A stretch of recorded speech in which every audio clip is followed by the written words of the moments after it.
कृष्णा कृष्णा हरे हरे, हरे राम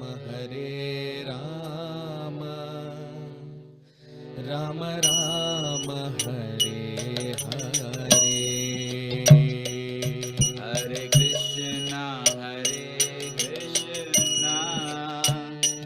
कृष्णा कृष्णा हरे हरे, हरे राम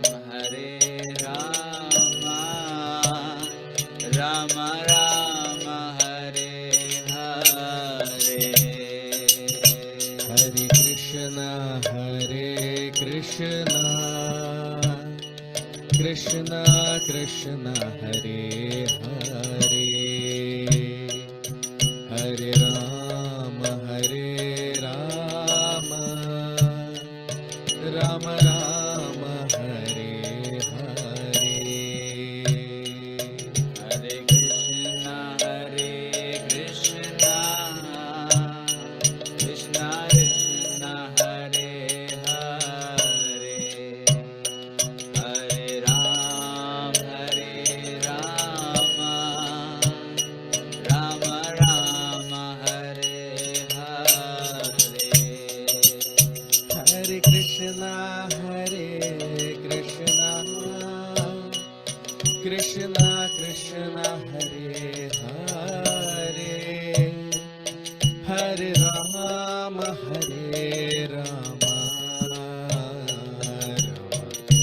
राम हरे हरे। हरे कृष्णा कृष्णा कृष्णा हरे हरे, हरे राम राम हरे हरे।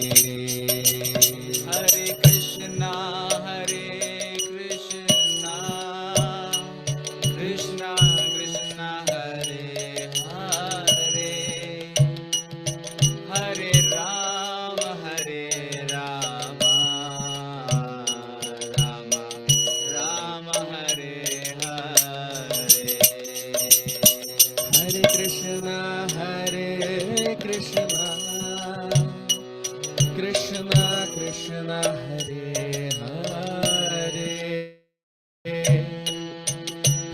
राम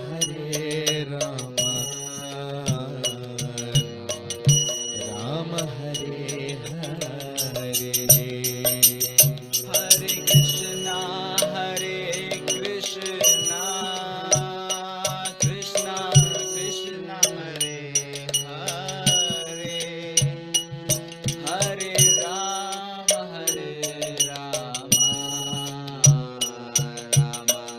राम हरे हरे। जय राधा माधव जय कुंज बिहारी, जय गोपी जन वल्लभ जय गिरिवरधारी। जय राधा माधव जय कुंज विहारी, जय गोपी जन वल्लभ गिरिवरधारी। जय राधा माधव जय कुंज बिहारी, जय गोपी जन वल्लभ गिरिवरधारी। जय राधा माधव जय कुंज विहारी, जय गोपी जन वल्लभ जय Girivardhari.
Hare Krishna. So, very warm welcome to all of you for today's session on the Srimad Bhagavatam. We'll start our session with the prayers. Om Namo Bhagavate Vasudevaya. Om Namo Bhagavate Vasudevaya. Om Namo Bhagavate Vasudevaya. Narayanam Namaskritya Naran Chaiva Narottamam Devim Saraswatim Vyasam Tato Jayamudiraye Nashtaprayeshvabhadreshu Nityam Bhagavat Sevaya Bhagavati Uttama Shloke Bhaktir Bhavati Nashtiki.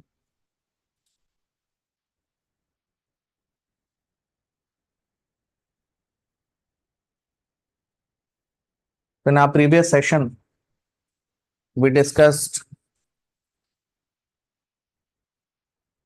about the activities of the residents of Vaikuntha Loka.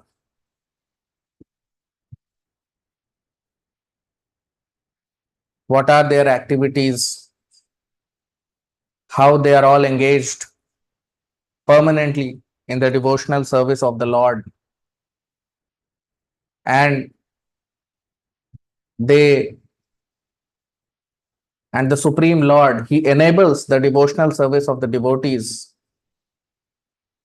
because devotees find pleasure in serving the Lord, and Lord enables their devotional service in the Vaikuntha Loka planetary systems. And we also discussed that there is variegatedness in the spiritual world. So there also there are trees and plants and all kinds of animals, but they all are in their original form, the spiritual form. Nothing is material in the Vaikuntha Loka planetary systems, because material world is a perverted reflection of the spiritual world. So in the spiritual world also there are varieties of living entities, but they are all engaged in the service of the Lord, and there is no difference spiritually between two living entities in the spiritual world. Now today we'll begin our discussion with text 17, shloka number 17 of the 15th chapter of the third canto of Srimad Bhagavatam. Vaimanika salalanash Vaimanika salala Vaimanika salalanaschritani shashvat gayanti yatra shamal shapanani bhartruhu antarjale nuvicasan madhu madhavina gandhena khandit dhiyopyanilam shipantah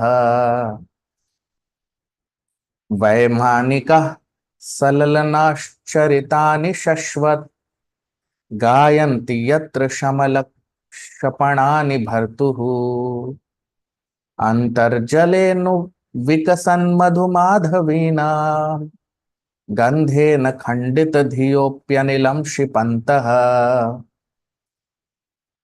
Translation. In the Vaikuntha planets, the inhabitants fly in their airplanes, accompanied by their wives and consorts, and eternally sing of the character and activities of the Lord, which are always devoid of all inauspicious qualities. While singing the glories of the Lord, they deride even the presence of the blossoming Madhavi flowers, which are fragrant and laden with honey. So the description of Vaikuntha Loka by Lord Brahma. Some more aspects of Vaikuntha Loka planetary system and how the living entities who live there, how they live, how they travel, who are their consorts. All this is given here in this shloka. Very beautifully, Lord Brahma is describing all these things.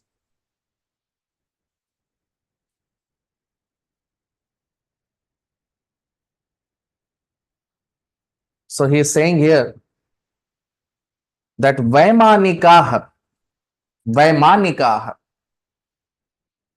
Vaimanika means Viman, Viman means airplanes. Salalanash,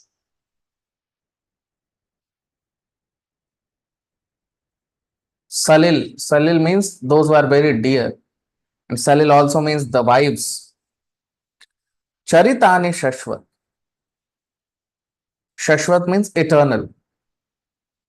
So eternally, these activities are going on in the spiritual world. This material world is temporary, but the spiritual world is eternal, and all the activities in the spiritual world are also eternal. Body is temporary, so activities on bodily platform are also temporary.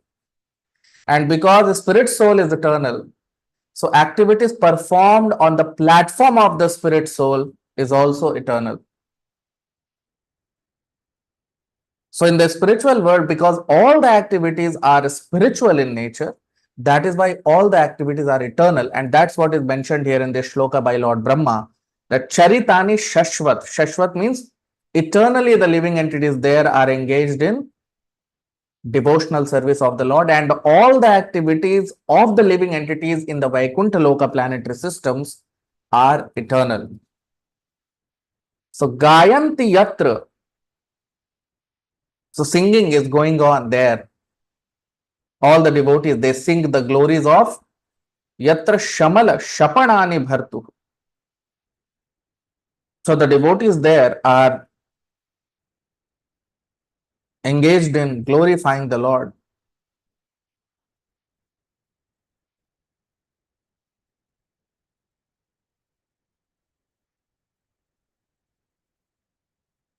Antarjale, Antarjale.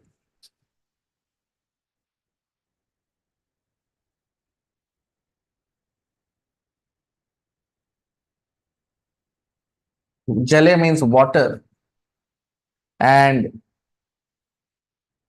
the living entities, the devotees who are present in the spiritual world. Anuvikasan, Madhu Madhavina. Vikasan, Vikasan means developed. Madhu Madhavina. So Madhvinam is the name of one of the flowers which you find in the spiritual world. And Gandhena, and they are very fragrant flowers. So Gandh means fragrance. So these flowers are fragrant, and Antarjale, they are blossoming within the water. Khandit dhiyopya nilam shipantaha. But although these fragrant flowers are there and such beauty is there in the spiritual world, but khandita dhiyo api, but the minds of the devotees there is undisturbed. Khandit means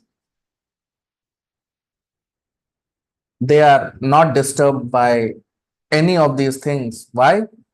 Because they are always engaged in devotional service of the Lord.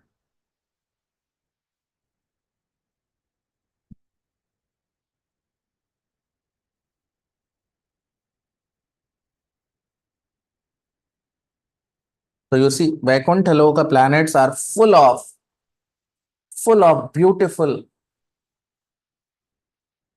opulences,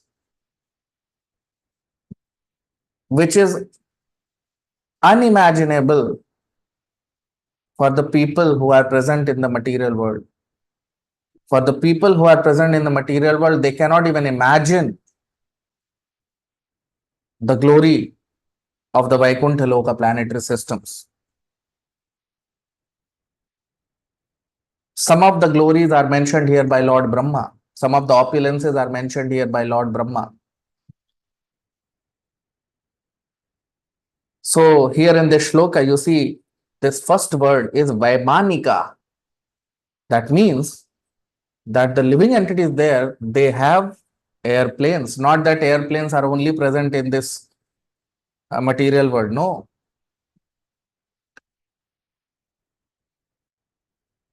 Flying objects are created by the Lord. It's not that humans have suddenly discovered how to fly objects. No, the law is given by Krishna, isn't it? We just use these laws to create something.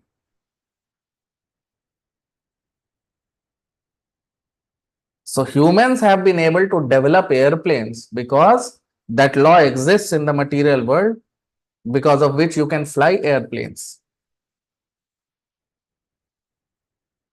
So we cannot become puffed up by our discovery that, oh, we have discovered airplanes. No, because according to this shloka, there are airplanes in Vaikuntha Loka planetary systems also. And these airplanes are not like material airplanes. No. These airplanes, the characteristic, the features of these airplanes cannot even be imagined by the people who live in the material world. So the devotees in the spiritual world, they travel in airplanes.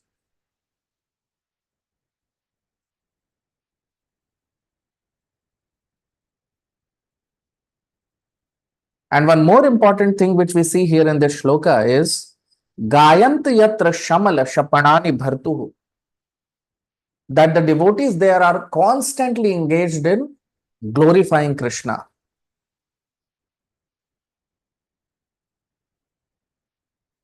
And although they have so much of opulence there, but none of the devotees are disturbed by these opulences.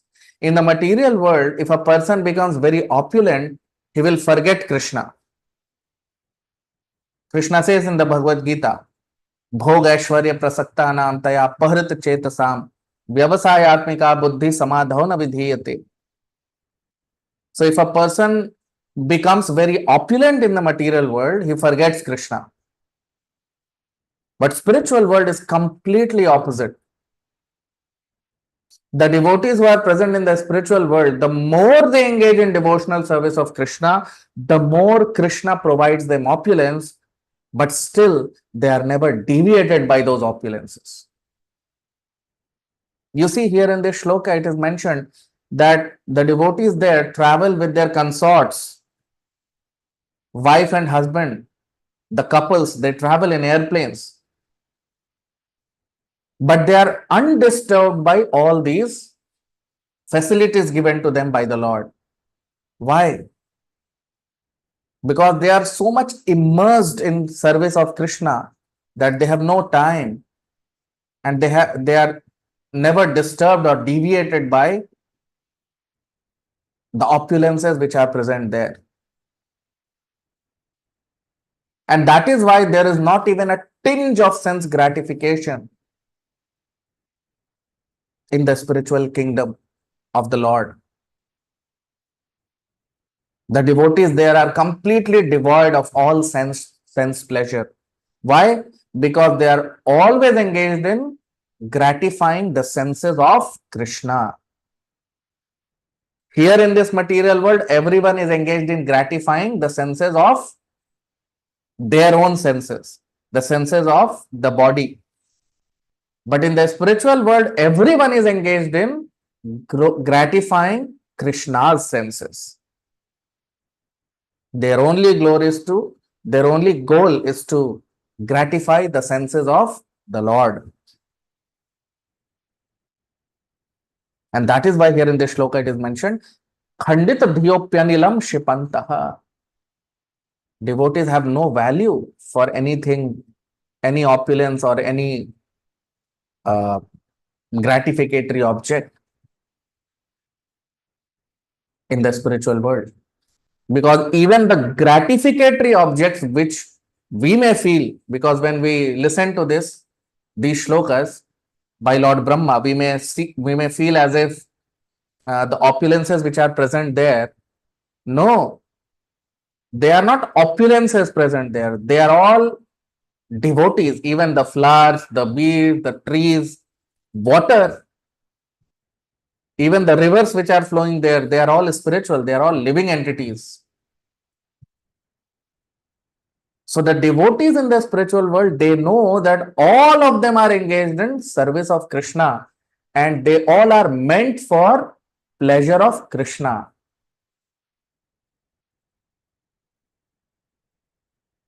That is the difference between living entities in the material world and the spiritual world. In the spiritual world, whenever a devotee sees anything beautiful, he knows that it is meant for pleasure of Krishna. He knows that it has to be enjoyed by Krishna. Whereas in the material world, when a person sees anything beautiful, he wants to enjoy it for his pleasure. This is the difference. So although these opulences, it may look like they are opulences, but they are not opulences. They are all meant for Krishna's gratification. They are all meant for pleasure of Krishna. And all the devotees, they know all these things. So even the airplanes which are present there, the rivers, the water bodies, flowers, trees, all these are not objects. They are all living entities. And they are all present there for Krishna's pleasure. They all collaborate with each other. So if a person is traveling in an airplane in the Vaikuntha Loka planetary systems, it's not that he is enjoying that airplane. No. Airplane is also living entity. He is also a person.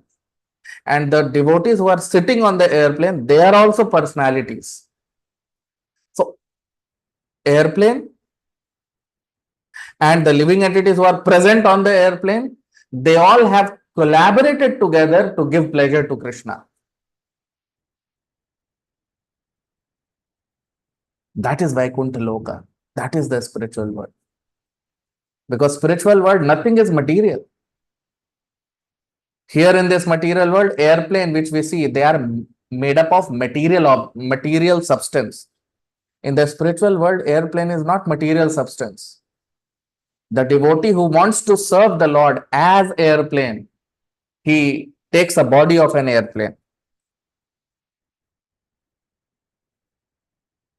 Suppose if someone wants to serve Krishna, Krishna wants to fly in an airplane. So one of the devotee of the Lord, he will transform himself in the form of an airplane so that Krishna can sit on him and travel. Now, with material mind and intelligence, we cannot understand all these things. It's not possible. Because in the material world, our mind is limited by matter. In the spiritual world, things are completely spiritual. And that is how a spiritual world functions. Material world functions very differently. And spiritual world functions completely opposite to the material world. So Lord Brahma is describing about the characteristics of the spiritual world here in these shlokas. Text 18, shloka number 18.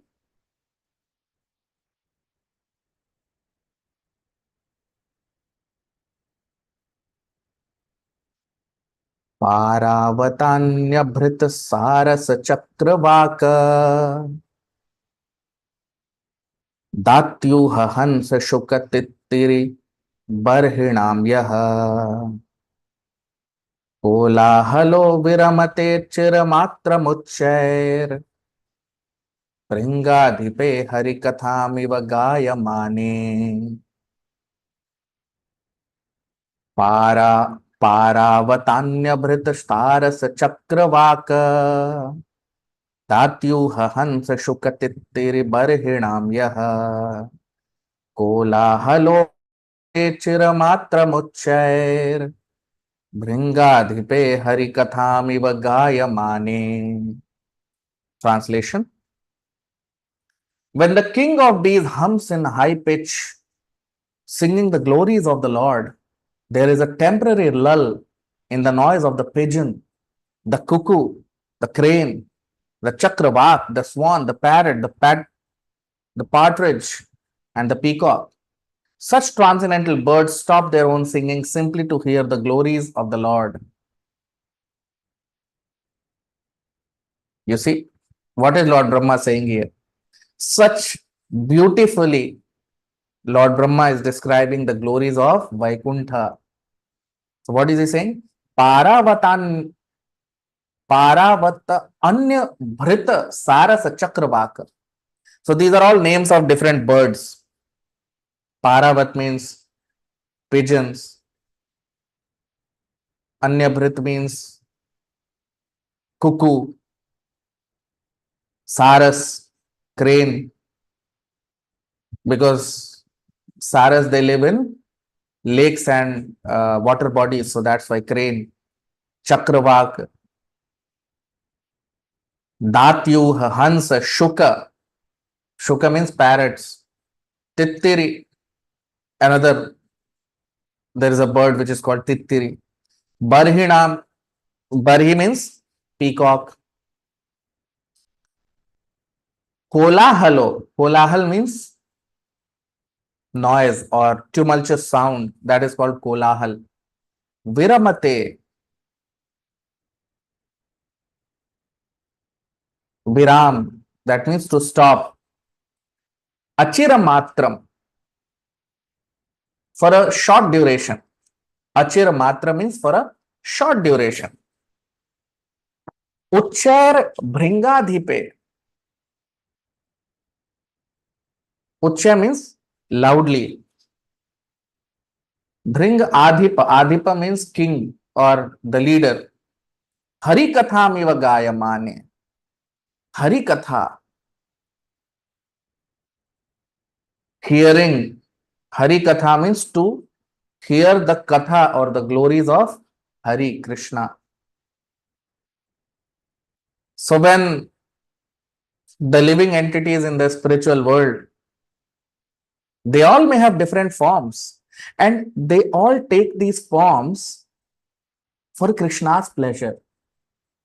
You see, all these different birds which we are, the names have been given in this shloka by Lord Brahma. Who are these birds? These birds are all devotees of Krishna. So the devotees of Krishna, to give pleasure to Krishna, they take the form of these birds.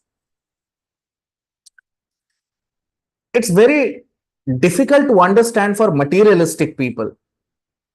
You know why? Because in the material world, when we think about these birds, and if you tell someone that you have to become such a bird, a person will think, oh my God, if I become such a bird, what will happen to me? But in the spiritual world, there is no concept of me. There is no concept of I and mine.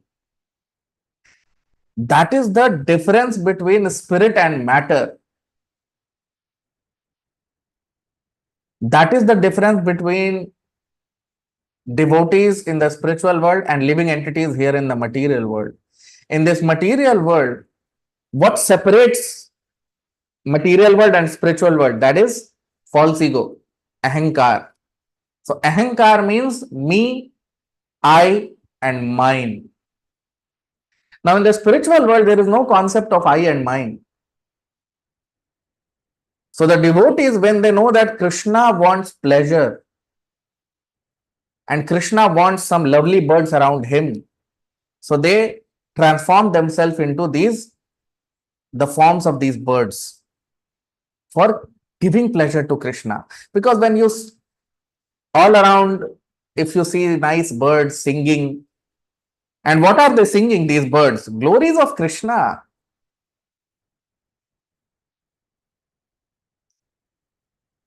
They are all singing the glories of Krishna.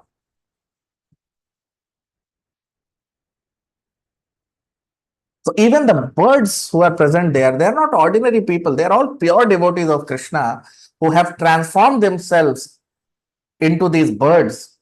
And what are they doing? Becoming these birds. They are glorifying Krishna. Hari Katha, you see, Hari Katham Iva Gayamane. They are always singing the glories of Krishna. And when all the living all these birds, they stop suddenly, The other birds, they stop suddenly when they hear glories of Krishna. They become stunned, they become silent. Why? Because they take pleasure in glorifying Krishna and they take pleasure in hearing the glories of Krishna. Some birds are glorifying Krishna and some birds are hearing the glories of Krishna. This is the symptom of spiritual world, and these are the symptoms of devotees of Krishna in the spiritual world in Vaikuntha Loka. We'll continue more of these discussions because very beautifully Lord Brahma is describing about Vaikuntha Loka. So some more aspects we'll be seeing in the upcoming sessions. We'll stop here. You can like the video, comment, subscribe. Thank you very much. Hare Krishna.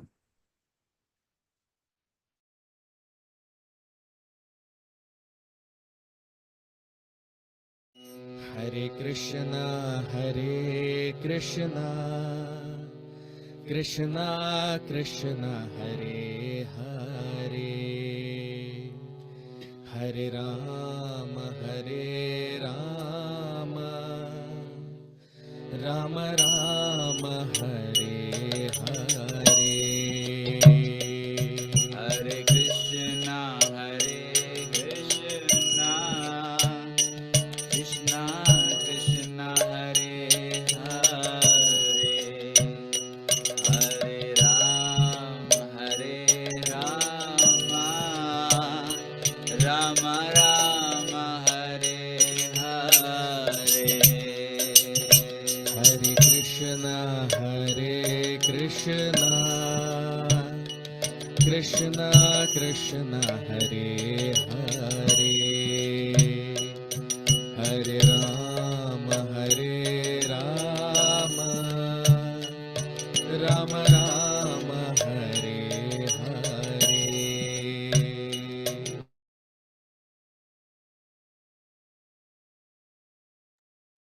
हरे कृष्णा। आप सबका बहुत स्वागत आज के भागवत के सत्र में। प्रार्थना के साथ अपने सत्र को प्रारंभ करेंगे।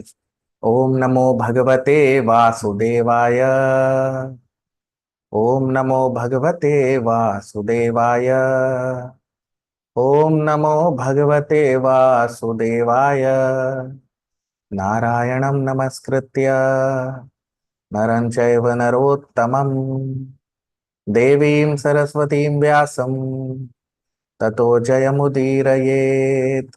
नष्टप्रायेषु भद्रेषु नित्यं भागवत सेवया भगवति उत्तम श्लोके भक्तिर्भवति नैष्ठिकी। तो हमने देखा अपने पिछले सत्रों में ब्रह्मा जी वैकुंठ धाम का वर्णन कर रहे हैं कि किस प्रकार वैकुंठ में जो शुद्ध भक्त हैं भगवान के, किस तरह से उनका स्वभाव है और किस प्रकार भगवान उनकी भक्ति को और अधिक आनंद देने के लिए, अपने भक्तों को और अधिक आनंद देने के लिए उनकी भक्ति को बढ़ाते जाते हैं। और जो शुद्ध भक्त हैं वहां पे वैकुंठ धाम में, वो सभी लगातार भगवान की सेवा में लगे हुए हैं। और हमने ये भी चर्चा किया कि किस प्रकार यहां पर विभिन्न प्रकार के जीव हैं। वो इसीलिए हैं क्योंकि वहां पर विभिन्न प्रकार के जीव हैं। हमने चर्चा किया था अपने पिछले सत्र में कि किस प्रकार भगवान भगवत गीता में बता रहे हैं कि ये जो भौतिक जगत है ये प्रतिबिंब है आध्यात्मिक जगत का, बिगड़ा हुआ प्रतिबिंब है एक तरीके से। तो प्रतिबिंब में अगर कुछ है तो वो वास्तविकता में भी होगा, और वास्तविकता वैकुंठ धाम है। ये जो जड़ जगत है ये तो माया है। तो उस वास्तविक जगत वैकुंठ जगत का विवरण ब्रह्मा जी दे रहे हैं यहाँ पर। और आज हम अपनी चर्चा को प्रारंभ करेंगे 17वें श्लोक से। 17वां श्लोक।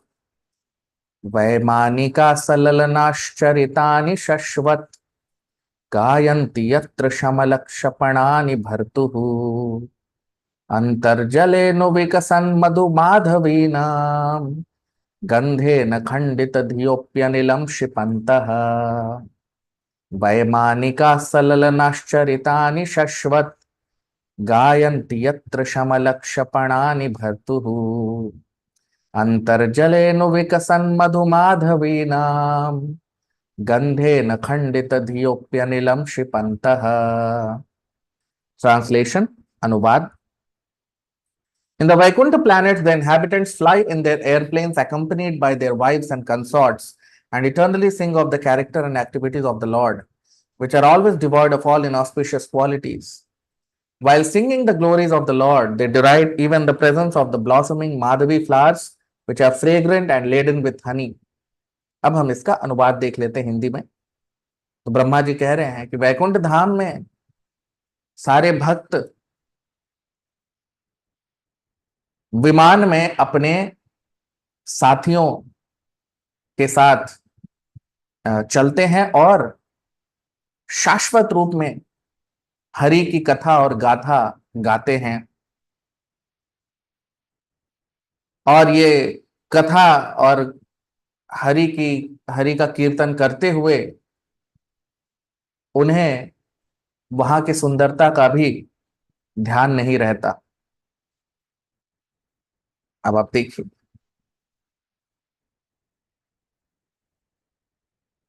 ब्रह्मा जी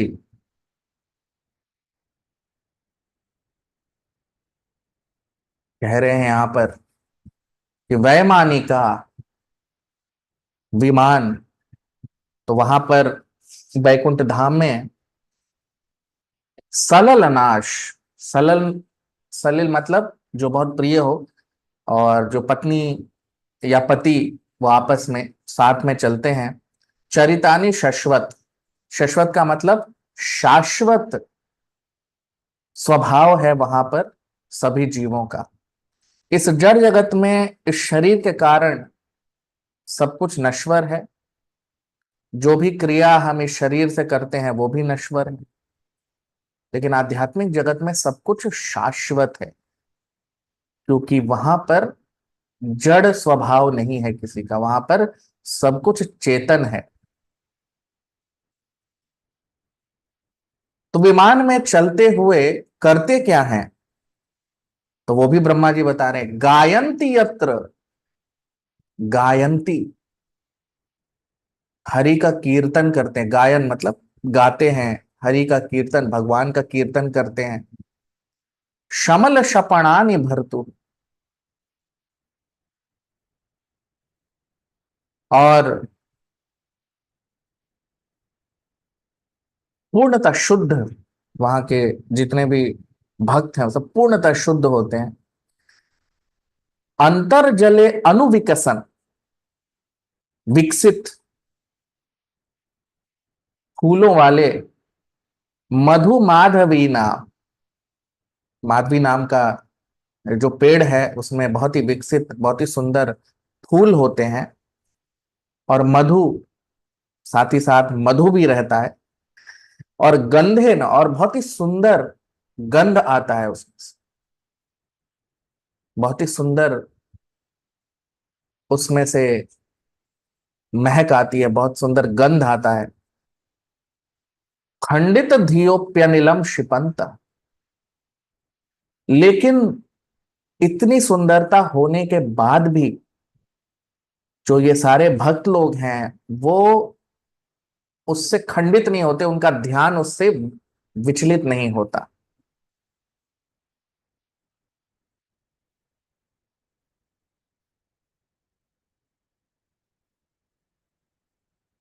तो अब आप देखिए, तो वैकुंठ धाम में भी जो वहां पर सारे जो भक्त लोग रहते हैं वो भी विमान में चलते हैं,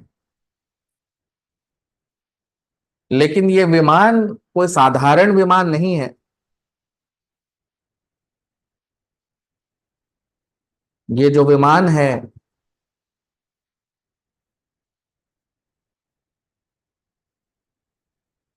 इस विमान का भी लक्ष्य है हरि को तुष्ट करना, भगवान को तुष्ट करना। ये विमान भी भगवान के भगवान को प्रसन्न करने के लिए है।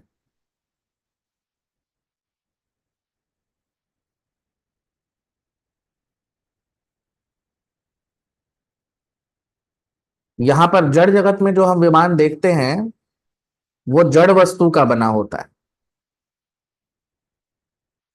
लेकिन आध्यात्मिक जगत में जो विमान है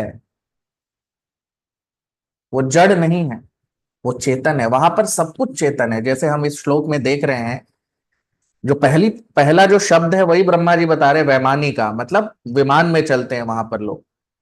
तो ऐसा नहीं है यहां पर विमान बना लिया तो ऐसा लगने लगे वैज्ञानिकों को कि भैया विमान सिर्फ हम ही बना सकते हैं और कोई नहीं बना सकता। ऐसा नहीं है। विमान जो बनाया भी है वो नियम किसने बनाया है हवा में उड़ने का? वो तो भगवान का बनाया हुआ है। उस नियम का प्रयोग करके, उस नियम के शोध से हम विमान बना लेते। लेकिन भगवान ने तो जीव बनाए हुए हैं जो उड़ते हैं, पक्षी,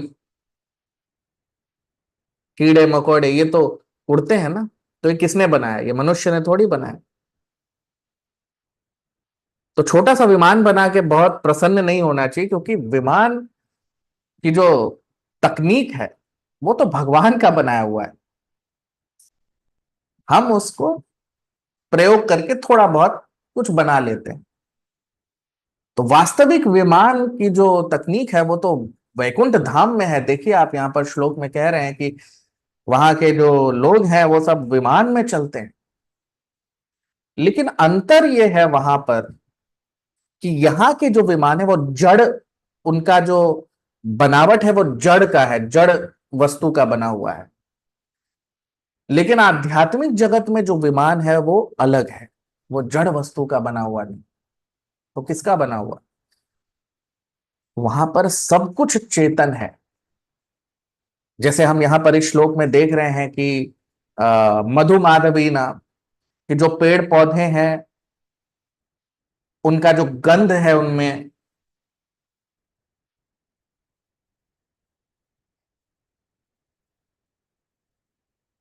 तो ये सारी जो सुंदरता है ये वहां के भक्तों को विचलित नहीं करती। क्यों? क्योंकि उनके जीवन का एक ही लक्ष्य है।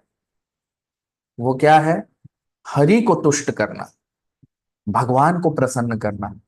तो ये सारी चीजों को देखकर वो विचलित नहीं होते।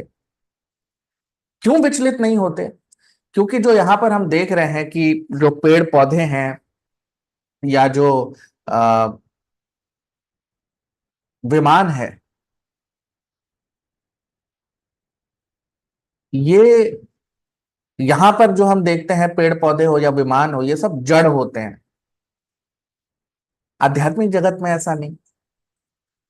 जब भगवान को उड़ना होता है, जब भगवान को उड़ के कहीं जाना होता है, या भगवान की सेवा के लिए किसी भक्त को जब कहीं जाना होता है, तो वो भक्त अपना रूप विमान का बना लेते हैं। भौतिक जगत जिस प्रकार से चलता है, आध्यात्मिक जगत वैसे नहीं चलता है।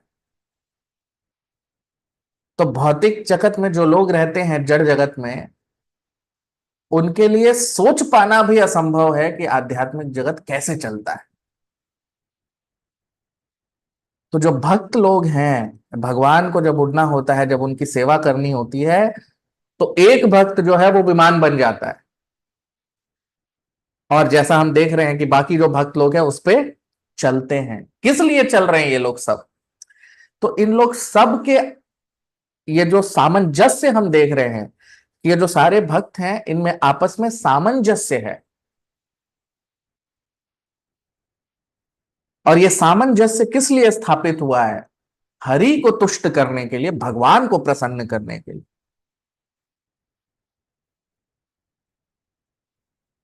तो वहां पर इंद्रिय तृप्ति का कोई भाव नहीं है। जैसे यहां पर अगर किसी को विमान मिल जाए तो वो सोचेगा अरे वाह, चलो विमान मिला है, हम आनंद ले लेते हैं इसका। वहां पर वो भाव ही नहीं है। विमान जो बना है वो भी कोई भक्त है जिसने विमान का रूप ले लिया है, और जो भक्त लोग उस पर बैठे हैं वो भी शुद्ध भक्त हैं। उनमें इंद्रिय तृप्ति का कोई भाव ही नहीं है। भौतिक जगत में क्या भाव होता है? कृष्ण भगवान बताते हैं भगवत गीता में कि भोग ऐश्वर्य प्रसक्ता नाम तया पहृत चेतसा। तो यहां पर भोग और ऐश्वर्य के कारण मनुष्य विचलित हो जाता है। जब मनुष्य बहुत अधिक भोग और ऐश्वर्य उसे मिल जाता है, इंद्रिय तृप्ति के विषय बहुत अधिक हो जाते हैं, तो मनुष्य भगवान को भूल जाता है। जड़ जगत में, आध्यात्मिक जगत में इंद्रिय तृप्ति का भाव ही नहीं होता है। यहां पर जड़ जगत में सभी लोग अपनी इंद्रिय को तृप्त करने में लगे हुए हैं। आध्यात्मिक जगत में वही रहता है जो जिसके अंदर इंद्रिय तृप्ति का भाव ही नहीं है। उसके अंदर सिर्फ एक भाव है, मुझे कृष्णा के इंद्रियों को तुष्ट करना है। यहां पर सभी लोग अपने इंद्रियों को तुष्ट करने में लगे रहते हैं, जबकि वैकुंठ धाम में सभी लोग कृष्णा के इंद्रियों को तुष्ट करने में लगे रहते हैं।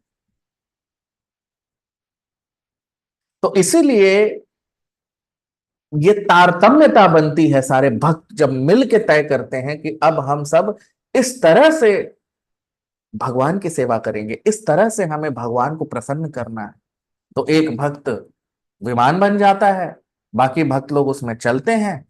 लेकिन किस लिए? ये जो सारा सामंजस्य स्थापित हुआ है, इंद्रिय तृप्ति के लिए नहीं हुआ है, भगवान को प्रसन्न करने के लिए हुआ है। तो भगवान को प्रसन्न करने और भगवान को तुष्ट करने का जो स्वाद है वो भक्तों को इतना अधिक लग जाता है कि उन्हें इंद्रिय तृप्ति का भाव रहता ही नहीं है, क्योंकि वो आध्यात्मिक जगत में है ही नहीं, वो शून्य है। इंद्रिय तृप्ति का जो भाव है वो शून्य है।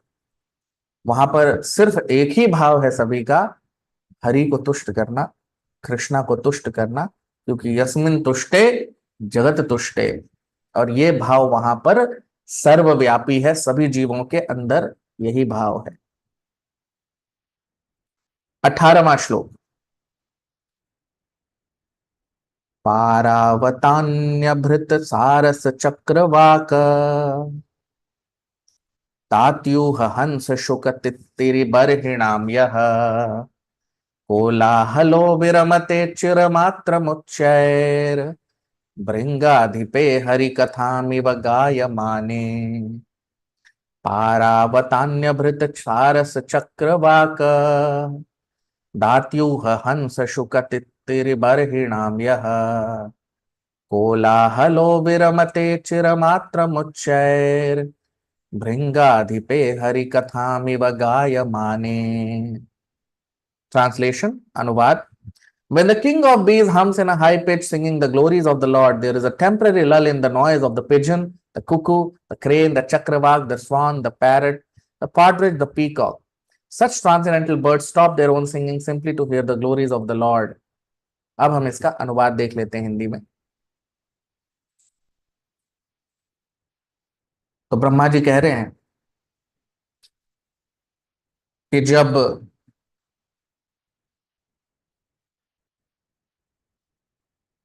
मधुमक्खियों की जो रानी है वो भगवान की गाथा गाती है बहुत ही सुंदर और उच्च स्वर में, तो बाकी जितने भी पक्षी हैं, बतख, कोयल, हंस, तोते, मोर, ये सभी अपने गायन को रोककर हरि कथा का गायन सुनते हैं। अब आप देखिए क्या कह रहे हैं ब्रह्मा जी। कह रहे हैं पारावतान्यभृत सारस चक्रवाक। तो ये सब नाम है अलग अलग पक्षियों के जो वहां पर पक्षी रहते हैं। और ये पक्षी कौन है? ये सारे शुद्ध भक्त हैं। जैसे कहीं भी हम जाते हैं और सुंदर सुंदर पक्षी सुंदर सुंदर गीत गाते हैं तो हमें कितना अच्छा लगता है।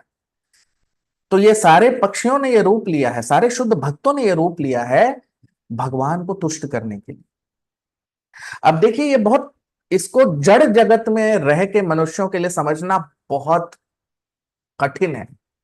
विशेषतः जो लोग अहंकार में लिप्त हैं उनके लिए तो यह समझना असंभव है, क्योंकि इस जड़ जगत में अहम ममेति, मैं और मेरा का भाव है, जिसे अहंकार कहा जाता है। अहंकार मतलब मैं और मेरा। तो ये भाव इस जड़ जगत में मुख्य होता है। आध्यात्मिक जगत में यह भाव लुप्त है, गायब है ही नहीं। मैं और मेरा का भाव ही नहीं है। तो भाव क्या है सबका? हरि, कृष्णा, कृष्णा की गाथा गाना। वही तो कह रहे हैं यहां पर, देखिए आप। पारावतान्य भृत, ये सब नाम है अलग अलग पक्षियों के। सारस, चक्रवाक, दात्यूह, हंस, शुक, शुक मतलब तोता, तित्तिरी, तित्तिरी भी एक पक्षी का नाम है। बरहिणा, बरही मतलब मोर।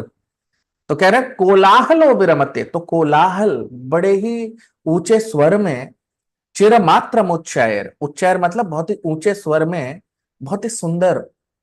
कोलाहल मतलब बहुत ही ऊंचे स्वर में भृंगाधिपे, भृंग आधिप, आध्या आधिप मतलब राजा। तो जो मधुमक्खियों का राजा है वो बहुत ही ऊंचे स्वर में क्या गाता है? हरि कथा में वह गायमाने, हरि कथा को गाता है। आप देख रहे हैं वहां पर जो मधुमक्खी है वो हरि कथा को गा रही है। और ये जितने भी पक्षी हैं वो लोग क्या कह रहे हैं यहां पर ब्रह्मा जी? कि ये लोग अपने अपने गायन को रोक देते हैं और सुनते हैं हरि कथा के गायन को, हरि कीर्तन को सुनते हैं। तो जड़ जगत में जो मनुष्य है वो अहंकार में लिप्त है। अहंकार के कारण क्या होता है? अभी जैसे जड़ जगत में किसी को बोला जाए कि तुमको पक्षी बन जाना है आज से, या तुमको मधुमक्खी बन जाना है आज से, तो क्या सोचेगा वो? कि अरे मैं मधुमक्खी बन जाऊंगा तो मेरा क्या होगा। तो क्या आ गया यहां पर? मैं आ गया कि मैं मधुमक्खी बन जाऊं, मेरा क्या होगा। तो इसी को अहंकार कहा जाता है। तो जड़ जगत, जड़ चेतना और आध्यात्मिक चेतना को अलग करता है अहंकार। भगवत चेतना और जड़ चेतना, इस दोनों में अंतर क्या है? अहंकार का। आध्यात्मिक चेतना में, कृष्ण चेतना में, भगवत चेतना में अहंकार लुप्त हो जाता है, अहंकार होता ही नहीं है। तो भगवत चेतना से जड़ चेतना में कब हम आते हैं? जब अहंकार आ जाता है, मतलब मैं आ जाता है। आध्यात्मिक जगत में, वैकुंठ जगत में मैं है ही नहीं। तो भक्त को जब पता लगता है कि भगवान को तुष्ट करने के लिए, भगवान को प्रसन्न करने के लिए मुझे पक्षी बनना है, तो वो तुरंत बन जाता है। वो ये नहीं सोचता कि अरे पक्षी बनूंगा, नहीं, वहां मैं है ही नहीं। भगवान को प्रसन्न करने के लिए जो भी रूप लेना है भक्त ले लेता है, और वो उसका शाश्वत रूप है। तो बहुत ही सुंदरता से ब्रह्मा जी यहाँ पर वैकुंठ धाम के बारे में बता रहे हैं कि किस प्रकार से वहां जो सारे शुद्ध भक्त हैं वो सब अलग अलग रूप में हैं, लेकिन वो सब कर क्या रहे हैं? आप देखिए इस श्लोक में क्या कह रहे हैं, हरि कथा में एवं गायमाने।